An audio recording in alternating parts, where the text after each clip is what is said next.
സംസ്ഥാന സർക്കാരിന്റെ ഭാഗത്തു നിന്നും അനുഭാവപൂർവമായ സമീപനമുണ്ടായാൽ വിട്ടുവീഴ്ചക്ക് തങ്ങൾ തയ്യാറാണ് എന്ന് ആശാ സമരസമിതി പറയുന്നു. CPM ജനറൽ സെക്രട്ടറിക്ക് അയച്ച തുറന്ന കത്തിലാണ് സമരം അവസാനിപ്പിക്കാൻ സത്വര നടപടിയെടുക്കാനുള്ള അഭ്യർത്ഥന. അതേസമയം സമരം തീർക്കാൻ സർക്കാർ വിട്ടുവീഴ്ച ചെയ്തുള്ള നിർദ്ദേശങ്ങളാണ് മുന്നോട്ട് വെച്ചത് എന്ന് തൊഴിൽ മന്ത്രി വി ശിവൻകുട്ടിയും പ്രതികരിച്ചു. മറ്റ് ട്രേഡ് യൂണിയനുകളുമായി കൂടിയാലോചനയില്ലാതെയാണ് ആശമാർ സമരത്തിന് ഇറങ്ങിയത് എന്നായിരുന്നു MA ബേബിയുടെ നേരത്തെയുള്ള പ്രതികരണം. രാപ്പകൽ സമരം 58 ദിവസം പിന്നിടുമ്പോൾ ഇനി ഒന്നും ചെയ്യാനില്ലെന്നാണ് തൊഴിൽ വകുപ്പ് മന്ത്രി പറയുന്നത്.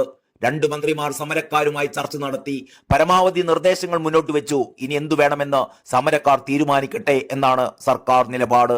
ഇതിനിടെയാണ് സമരം തീർക്കാൻ മുൻകൈയെടുക്കണമെന്ന് ആവശ്യപ്പെട്ടുകൊണ്ട് ആശാ സമരസമിതി MA ബേബിക്ക് തുറന്ന കത്തെഴുതിയിരിക്കുന്നത്. ഡിമാൻഡുകളോട് അനുഭാവപൂർവമായ സമീപനം സർക്കാർ സ്വീകരിച്ചാൽ വിട്ടുവീഴ്ചക്ക് തയ്യാറാണ്. സമരം നീട്ടിക്കൊണ്ടു പോകണമെന്ന കടും പിടുത്തമില്ല. സമരത്തോട് സർക്കാരും CPM പുലർത്തുന്ന സമീപനം പുനഃപരിശോധിക്കണം. സ്ത്രീ തൊഴിലാളികളുടെ അന്തസ്സും അവകാശബോധവും ഉയർത്തിയ ഈ സമരത്തെ ഉൾക്കൊള്ളുന്നതിൽ സങ്കുചിതമായ രാഷ്ട്രീയ പരിഗണനകൾ തടസ്സമായി കൂടാ എന്നും കത്തിൽ പറയുന്നു. ശനിയാഴ്ച സാമൂഹിക സാംസ്കാരിക രംഗത്തെ പ്രമുഖരെ സംഘടിപ്പിച്ചുകൊണ്ട് സെക്രട്ടേറിയറ്റിന് മുന്നിൽ പൗരസാഗരം ഒരുക്കാനുള്ള ശ്രമത്തിലാണ് സമരസമിതി.